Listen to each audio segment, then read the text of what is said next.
मुख्यमंत्री श्री शिवराज सिंह चौहान द्वारा रविवार को वीडियो कॉन्फ्रेंसिंग के माध्यम से प्रदेश भर के जनप्रतिनिधिगण, अधिकारीगण, क्राइसिस मैनेजमेंट समूह के सदस्यों से संवाद किया गया। उन्होंने प्रदेश में कोरोना संक्रमण की रोकथाम की आगामी कार्य योजना के लिए किए जाने वाले प्रयासों को लेकर सभी से चर्चा की। उन्होंने अनलॉक की स्थिति में विशेष सावधानी और कोरोना संक्रमण रोकने के सभी उपायों का अपनाने का आह्वान किया। मुख्यमंत्री श्री चौहान ने आह्वान किया कि ग्राम, ब्लॉक और जिला स्तर की क्राइसिस मैनेजमेंट समूह के सभी सदस्य लगातार कोरोना संक्रमण रोकने और अधिक से अधिक टीकाकरण के लिए प्रयास करें। प्रत्येक जिले में कोरोना संक्रमण रोकने हेतु कॉन्टैक्ट ट्रेसिंग किल कोरोना अभियान का संचालन प्रभावी ढंग से संचालित किया जाए। टीकाकरण के लिए लगातार जन जागरण अभियान चलाया जाए। इस अवसर पर मुख्यमंत्री से संवाद करते हुए सांसद श्रीमती रिद्धि पाठक तथा विधायक धौनी श्री कुंवर सिंह टेकाम ने कहा कि मुख्यमंत्री जी के निर्देशन में तथा जिले में शासन, प्रशासन तथा संगठनों के सामूहिक प्रयास से कोरोना संक्रमण की रोकथाम में सफलता मिली है। उन्होंने तीसरी लहर में बच्चों पर पड़ने वाले प्रभाव के दृष्टिगत जिलों में डॉक्टर की कमी पर मुख्यमंत्री जी का ध्यान आकृष्ट कराया है। इसके साथ ही तीसरी लहर को रोकने के लिए कोविड अनुकूल व्यवहारों पर भी जोर दिया। इस अवसर पर एनआरसी कक्ष सीधी में कलेक्टर श्री रविंद्र कुमार चौधरी, पुलिस अधीक्षक पंकज कुमावत, सीईओ जिला पंचायत श्री आर के शुक्ल, मुख्य चिकित्सा एवं स्वास्थ्य अधिकारी डॉक्टर बीएल मिश्र, समिति के सदस्य श्री पुष्पराज सिंह, श्री सुरेश सिंह की उपस्थिति रही।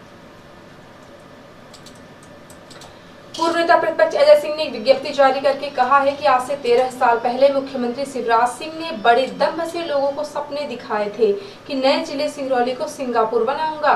सपने को पूरा होते देखने के लिए लोगों की आंखें थक चुकी हैं। उनके द्वारा किए गए झूठे वादे अब पथराई आंखों के सपने बन गए हैं। सबसे ज्यादा खनिज रॉयल्टी देने वाला जिला आज भी अपनी दशा पर रो रहा है। अजय सिंह ने कहा कि शिवराज सिंह सिंगरौली को सिंगरौली ही रहने दें, लेकिन वादे के मुताबिक मूलभूत सुविधा देना आपका धर्म है। कम से कम अस्पतालों की दशा ही सुधार दें जो स्वास्थ्य के आधुनिक उपकरणों के नाम पर शून्य है। यहाँ की जनता इलाज के लिए हलाकान है और आशा भरी निगाहों से आपकी ओर देख रही है। उन्होंने एनसीएल द्वारा दिए गए 10 करोड़ रुपए में से सिंगरौली में भी एक ऑक्सीजन जनरेटिंग प्लांट लगाने की मुख्यमंत्री से अपेक्षा की है। उन्होंने कहा है कि मुख्यमंत्री 13 साल बाद अभी भी सिंगरौली को सिंगापुर बनाने की बात दोहरा रहे हैं। वो अब कह रहे हैं कि यहाँ के विकास के लिए 5 साल का रोड मैप बनाया जाएगा, यानी उनके वादे को कुल 18 साल हो जाएंगे। उन्होंने कहा कि यह झूठ बोलने की पराकाष्ठा है। पता नहीं आप अब और कितना झूठ बोलेंगे। अजय सिंह ने कहा कि एनसीएल ने पिछले 7 वर्षों में अपने CSR मद से 500 करोड़ मध्य प्रदेश की जन कल्याणकारी योजनाओं के लिए दिए हैं, जबकि सरकार द्वारा एकमात्र ट्रॉमा सेंटर बनवाया गया है। इसमें न तो पैथोलॉजी और TPCR लैब है और न ही अल्ट्रासाउंड और सिटी स्कैन की व्यवस्था है, न तो एक्सरे मशीन उपलब्ध है और न ही ब्लड बैंक ऑक्सीजन प्लांट भी नहीं है। ऑक्सीजन की कमी से मरीज मौत के मुंह में समा रहे हैं। प्रदूषण की दोहरी मार झेल रही यहाँ की जनता को बाहर रेफर किया जाता है, जो रास्ते में ही दम तोड़ देते हैं, क्योंकि खुद एनसीएल का अस्पताल भी व्यवस्था विहीन है। यहाँ की न तो सिटी स्कैन मशीन चल रही है और न ही TPCR लैब है। यहाँ के कर्मचारी को भी इलाज के लिए बाहर भेजा जाता है। अजय सिंह ने मांग की है कि जनता आक्रोशित हो, उससे पहले शिवराज सिंह व्यक्तिगत रुचि लेकर नेहरू चिकित्सालय, Jayant trauma centre, Baidhan central hospital Morwa, CHC अस्पताल मुरबा और चितरंगी अस्पताल को सभी आधुनिक सुविधाओं से लैस करवाएं, ताकि लोगों को इलाज के अभाव में जान न गंवाना पड़े। एनटीवी इंडिया न्यूज को ग्राम कुशवाही थाना कोतवाली सीधी निवासी बाबूलाल गुप्ता, अजीत गुप्ता, सुनील गुप्ता पिता स्वर्गीय दिनेश गुप्ता ने आवेदन देकर बताया कि विगत 19 अप्रैल को उनके साथ गांव के ही पुष्पेंद्र गुप्ता पिता छोटेलाल गुप्ता, विवेक गुप्ता, पुष्पेंद्र गुप्ता, सीबू उर्फ अभय गुप्ता, धर्मराज गुप्ता, सुशीला गुप्ता ने घर में घुसकर लाठी डंडों से जमकर मारपीट की, जिससे वह गंभीर रूप से घायल हो गए। घटना के बाद वह लोग जिला कोतवाली पहुंचकर अपनी रिपोर्ट दर्ज कराने पहुंचे तो वहां पर मौजूद SI परिहार ने कहा कि आप लोगों को ज्यादा चोट लगी, इसीलिए पहले हॉस्पिटल में जाकर इलाज करवाइए, इसके बाद आपकी रिपोर्ट लिखी जाएगी। जिसके बाद पीड़ित 19 अप्रैल से 21 अप्रैल तक अस्पताल में भर्ती रहे। इसके बाद कई बार जिला कोतवाली पहुंचकर रिपोर्ट दर्ज कराने की फरियाद की, लेकिन पीड़ितों की कोई रिपोर्ट नहीं लिखी जा रही है। 2 महीने बीतने के बाद अब फरियादी दर दर भटक रहे हैं, लेकिन कोई सुनने वाला नहीं है।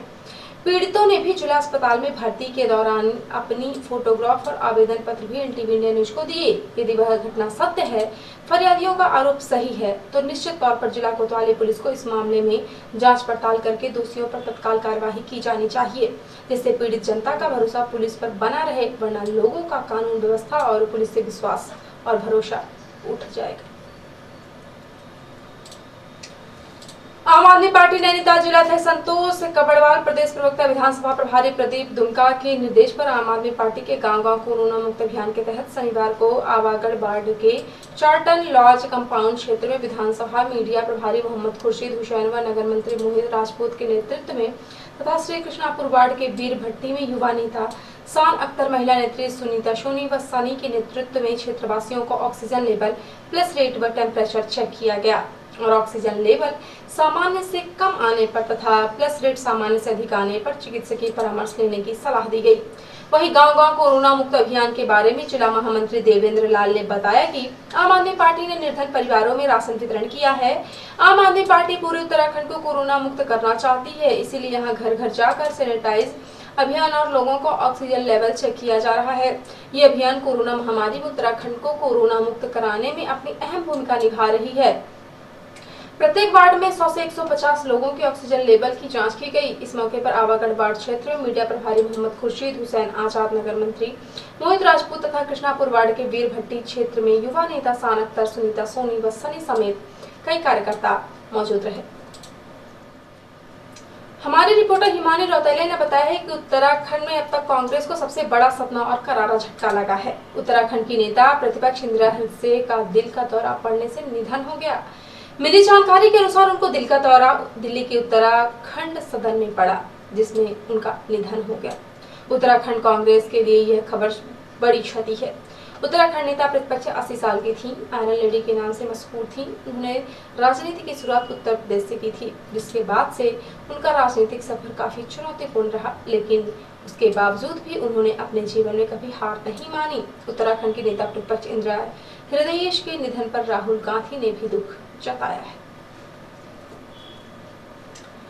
मुख्य चिकित्सा एवं स्वास्थ्य अधिकारी के द्वारा जानकारी दी गई है कि शनिवार रात्रि 12 बजे तक कुल 837 सैंपल जांच के लिए भेजे गए और 764 लोगों की जांच रिपोर्ट प्राप्त हुई है, जिसमें से सभी की रिपोर्ट निगेटिव प्राप्त हुई है।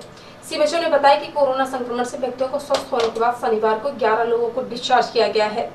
सभी को अपने घर पर अभी एक सप्ताह एहतियात बरतते हुए प्रदान की गई दवाओं का सेवन करने की सलाह दी गई।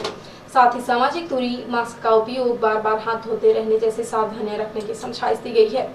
अब जिले में कुल 9,216 लोग कोरोना से संक्रमित हो चुके हैं। 9,101 व्यक्तियों को स्वस्थ होने के बाद डिस्चार्ज किया जा चुका है और अब जिले में कुल 28 एक्टिव केस हो गए हैं तथा जिले में अब तक मृत्यु के कुल प्रकरण 87 हैं।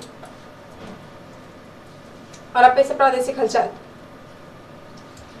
सीएम बोले, अब शादियों में वर और वधू पक्ष के 20-20 लोग शामिल हो सकेंगे। मेहमानों को कोरोना टेस्ट कराना जरूरी होगा।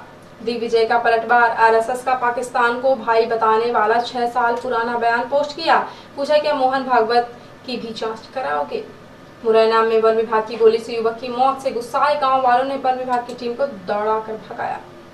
और मध्य प्रदेश सरकार का हाईकोर्ट में दावा, राज्य में ऑक्सीजन की कमी से कोई मौत नहीं हुई। पिटिशनर ने कहा, भोपाल और ग्वालियर में ही 30 जाने गए। और अब पैसा राष्ट्रीय हलचल। दिल्ली में लॉकडाउन में और ढेर सभी मार्केट मॉल्स पूरी तरह खुलेंगे। रेस्टोरेंट भी 50% सीटिंग कैपेसिटी के साथ खोल सकेंगे। सिंधिया को मिल सकती है रेलवे की कमान। जल्द हो सकते हैं केंद्रीय मंत्रिमंडल में फेरबदल। चुनावों के लिए जम्मू कश्मीर की पार्टियों से बातचीत की तैयारी में केंद्र। और 7 गुना मौतों का दावा करने वाली विदेशी मीडिया रिपोर्ट को केंद्र ने खारिज किया। तो ये थी आज की प्रमुख हलचल। यदि आप न्यूज फेसबुक पर देखते हैं तो पेज को लाइक और फॉलो करें। यूट्यूब पर देखते हैं तो चैनल को लाइक शेयर और सब्सक्राइब करना बिल्कुल ना भूलें। आप किसी भी न्यूज को तत्काल पढ़ने के लिए लॉगिन करें www.ntvindianews.com। सीधी व विधि के प्रत्येक न्यूज का अपडेट अपने फोन पे पाना चाहते हैं तो आप प्ले स्टोर से हमारा app NTV India news download करें और जुड़े रहे अपने आसपास की समस्त गतिविधियों से NTV इंडिया न्यूज के साथ। नमस्कार।